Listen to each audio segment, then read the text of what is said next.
Thank you for joining us at Intermission. We've just obviously heard Eric Whitaker's Deep Field, but we began the concert with a performance of Asimov's Aviary by our dear friend Joel Puckett. It's great to have you back in Austin. It's a great place to be. Always great to have you here. Joel, of course, being on the faculty at Peabody. And you're sort of, as we're recording this in September, you've been on tour here recently. You're just off the plane in Miami, where you picked up our other good friend Greg Morris and delivered him back to Austin, where he spent many years. Went to school here, grew Absolutely. up here. Yeah. Played in the UT Wind Ensemble when I first arrived. That's you right. were sitting back there in the trumpet section. I remember when we did the search, and you came in, and everybody was like, "What was that?" It was wonderful. Well, and you haven't changed a bit. So it's great to have both of you here. I know that, Joel, you talked about Asimov's Aviary, which is such a terrific piece, which we got to hear earlier. But you have quite a catalog now of band music. Yeah, I've been very fortunate to have the opportunity to write those. How did that all get started? I mean, how did you get into this wind ensemble music? Well, my dad was a band director, and so I grew up in the back of the band hall, and the sounds... Like the two of us. Yeah, Right. So right. Sounds of Korean folk songs and Man and Bean are stuck deep in my brain. Part of your DNA. That's good. Of course. So when I was finishing my doctorate at the University of Michigan, I had the idea, or I guess I had noticed, that a big part of the repertoire I grew up with, the transcriptions of the Italian opera overtures, Italian Algiers and all these things, weren't being programmed anymore. And so I thought, what if I wrote a fake Italian opera overture for Turandot, assuming that Ping Pang and Pong were the main characters? Well, that connected to a lot of people who liked that old repertoire, and so that piece caught fire a little bit, and as tends to happen, one band piece leads to another band piece. Right. And I've been This performance begets that performance. exactly, yeah. And I've been very fortunate to be able to work with some really great people and bring what I think are pretty good pieces into the world. Absolutely. And the catalog keeps going. Right now, this afternoon as we're recording this, you've also worked with the Wind Symphony here for an upcoming performance of Evelyn's Lullaby. Right. And then we just finished hearing Emery's Barcarolle a moment ago with the symphony band. So Right. It's great to have so much Puckett whirling around in the air. And then you and I will work together in November with Sarah Frizoff when she performs The Shadow of Sirius with the Dallas Winds. So I don't know how this happened to be, but it's just sort of a Puckett season right now, it seems. I'll take it. So what are you working on now? Right now, I'm deep in the first act of an opera I'm doing for the Minnesota Opera called Black Sox, about the 1919 Chicago Black Sox scandal, which a group of very talented but undereducated men were taken advantage of by a bunch of very, very, very wealthy men who were the owners of baseball at that time, and tried to do something about it and got caught and got thrown out of baseball, thereby losing the only thing they knew how to do well. Right. So it's a powerful story about Joe Jackson and his relationship with his wife and the everyman incapable of dealing with the demands of that society. So it's not a comedy. It is not a comedy. There's some toe tappers in it, but it's not a comedy. So right now, what is the overall plan? Will it be a 3-act opera, 2-act? It'll be 2. Okay. So I'll be done sometime around the first of the year with the piano vocal for Act 1. Right. We'll do a workshop probably in the early summer, late spring in Minnesota. I'll do revisions, and then write Act 2 next year. We'll do a workshop of that, do revisions of that, and then orchestrate, and we'll do a workshop of the full thing with orchestra, make revisions, and then we'll put it on its feet in May 2019, which will be the 100th anniversary of the 1919 scandal. Wow. It's so exciting. I know for you, but just to collaborate with what I think is one of the most imaginative opera companies going right now. They're doing such great work up there. Yeah, the leadership there is really unbelievable. And for me, what's so exciting is that they set up this opportunity to hear things happen in chunks. Right. So you're not 2 hours in before you realize you've made a gross miscalculation in the middle of Act 1 Exactly. that changes everything. So, you do it chunk by chunk and realize the things that need to be made better all along the way. Right. No, that's very exciting. What are there things that are lined up waiting for your attention once the opera is completed, or have you just sort of put everything on hold right now? I've got some little things here and there. Nothing gigantic, but I wanted to make sure I gave myself space, but also gave myself an opportunity to get a little break and refresh the ears. I would think you would need that. I mean, I know you can get so wound up in an immense project like that. Yeah, that's right. Everything is spinning, so it'd be nice to have a little sorbet in between. That's courses. exactly right. Mostly small projects. Right. That involve like a chamber music, and I'm going to do the Kappa Kappa Psi piece. Yes. Actually, whatever summer you're doing it, that's the summer I'm writing great! the piece. So I'm glad to know that we're finding out here. This is good. I'm glad to know that's confirmed. I know that was. Yeah, I don't know what year that is. I think it's 18. Something like that. Yeah. 18, 19, one of those summers. Yeah. But I figured I'd have time then. Right. It really is on my calendar, so we're both looking forward to it immensely. Yeah. That's great. Well, let's talk a little bit about this upcoming trumpet concerto, Right. and how this piece came into being. You want to talk about that? A little Sure, bit? absolutely. This came about when my dear friend and colleague Gary Green was getting ready to retire as the wind ensemble director at the University of Miami. Who I'm happy to report is at today's performance. That's right. He will be here. I was Right. thrilled to find that out. So it would be great to have him here because this, all happened really because of him and as a celebration of his retirement. And Gary wanted to do a piece with me, and we wanted to collaborate on something, and we thought, wouldn't it be wonderful if we could commission somebody? And and Joel's name came right off the tongue, as it were. As soon as we started talking, I mentioned, well, what about Joel? Because Joel and I had met when I did the flute concerto with the University of Miami Wind Ensemble at CBDNA. Right, of course. Several years ago now. Seattle. Right, yeah, in Seattle. And so Joel Great and I had performance. met there, and I loved that piece, and so I mentioned it to Gary, and he thought, oh, that would be a wonderful idea. Let's call him and see if it's possible. And Joel was able to make time in his schedule, thankfully, to write this beautiful piece for us. And so we did it in Miami in November of Gary's last year, and then we performed it at the Florida Music Educators conference in January also, which was a big to do there with him retiring. Of course. And all. Right. Sort of a fond farewell, I'm sure. Yeah, his absolutely. colleagues in Florida. Yeah, it was very nice. I think it's a wonderful piece. I told you that the first time I heard it. You sent it to me.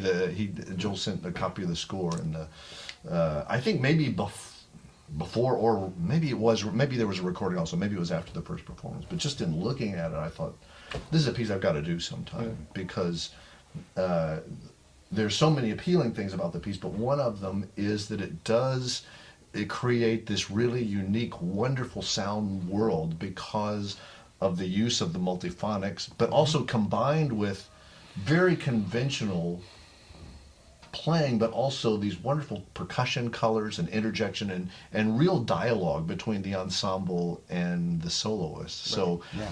how did this play itself out for you, just in terms of the composition part of it, when you're contacted to write the piece?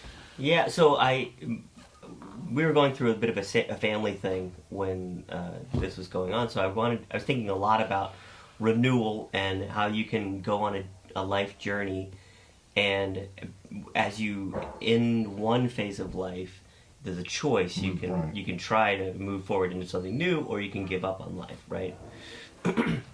So I called you and told you the sound world that I wanted to open, or the extra musical sound world, and I asked you to send me little clips of sounds that a trumpet does that I didn't know about. Right. And you sent me a bunch of stuff, like little short clips, and I think it was like number 15 and number 18 were multiphonics. And I just heard it right away, and I actually sent it to my buddy DJ Spar and said, listen to this. And he said, holy crap, what is that? So I called you back, and you were playing, I think you were playing a G below middle C, and then sang I think the fifth above it. Fifth or I think sixth, that's the probably. first thing that you've done, because that is similar to what's in REL, right? Yes. Yeah, Yeah. so He that's expressed right. the fifth and the major sixth. Right. And so then I wrote back and said, can you sing, or can you play the fundamental and sing below it? And I remember you said, I don't know, but give me a couple days. And so a couple days later you sent it to me, and it was the fifth below that you sang. And so I said, okay, I'm going to run with this. So then I read a bunch of dissertations about, there are a couple out of University of Cincinnati that talk about theoretically how trumpet multiphonics would work and what are the different tones that are being created, and can you really do moving counterpoint. And it was up in the air whether it's really possible or not. But I asked Craig about some things, sent him a few small things. He said, sure, I could do that. I don't know if you really could or not. But and so I went off to the races, and I wrote the first movement using the overtones that are being generated by the multiphonic to give me the pitches of the sound world for the ensemble. Right. And so everything grew out of that. It works so beautifully in this piece because it would be possible for, I think in some cases, the use of multiphonics to be in a way gratuitous and, okay, well we got that in there. But this, it obviously with the way the piece ends and how this is all linked and the interwoven facets of the piece, again with the use of percussion, and then the cadenza I think is a great example of this where there are other things at play. I think it all becomes this really wonderful sound world. Well, I think you hit the nail on the head there. I didn't want the multiphonic to be a party trick. Sure, right. And so because he's singing to generate the other sound, I knew that I had to incorporate song and singing into the ensemble to really make it organic. And so you'll notice in the first movement, they're singing from the players in the ensemble, although you wouldn't notice it, but it makes it feel part of the whole of what you're doing. The second movement is basically a song where there are no multiphonics. You're not singing, but you're singing through the horn. And then the piece ends, of course, with the ensemble singing. Right, and there's something about that feeling of singing, the trumpet player singing, not only to create the multiphonics, but just in the beautiful lyrical way the trumpet is playing. That led to my comment today when there's just something intervallically about it that when I hear it, and I think it's not to in any way suggest the notes are borrowed there because they're not, but it's reminiscent of it has an operatic feel to it, almost like he's the tenor in this verismo, even though that's not the kind of singing that he's doing, that it has that feel of being quite operatic the entire production together. So I think it's a really wonderful piece. So it's now in a few moments the audience will hear you talk a little bit about the piece, and there are these great quotes from Joseph Campbell's writings that you precede the movement. So do you want to talk about those and where? Yeah, absolutely. So it's really interesting. So I first ran across that quote. I enter the earth and I leave my body. I can't remember them exactly right now, but in The Way of Animal Powers by Joseph Campbell, and there was no real citation of where the text came from, but I wanted to use it, and it took me about a year, and actually after the piece was done, for me to figure out where it came from. It came from a woman named Megan Beasley, who's an anthropologist who went to the Kalahari in Africa and found this bushman who gave her that interview. It was a Zulu tribesman, right? Yeah. I don't remember exactly which tribe he was, but she transcribed what he had told her, translated it, and that's what this text is. She lives in Austin, and she's coming to the show. Right. Really? Yeah, amazing. And this is just something we found out 2 days ago. Wow. Yeah, so. And so I wrote her, and she said, I had a feeling I was going to hear from you soon. It's been a trying time. My husband is going through some health problems, but it's going to be incredibly healing for us to come to the show. So I'm very excited that she's going to be here. That's wonderful. Excellent. Yeah. That's great. I'm glad she is. And I'm glad you're here. And I'm really glad that you're back. It's all these years I feel terrible that it's taken this long to bring Craig Morris back to UT, but you've been a busy guy. Absolutely. As have you. But it's wonderful to be back here. It really is. It's great. As soon as we landed today, I just looked out the window, I was like, home. It's not. It's Tacos. not. Yeah, tacos. It's great. It's great. You know, you're talking about multiphonics, and you're going to get to talk about the piece, but they're not going to get to hear me talk about the piece. Right. And so one of my experiences with this whole concerto being created was when I'd sent these recordings to Joel on my iPhone. He said, "Oh, I love this. I'll include it." And we talked a bit, and then he went and worked, and that was all good, exactly as he should do.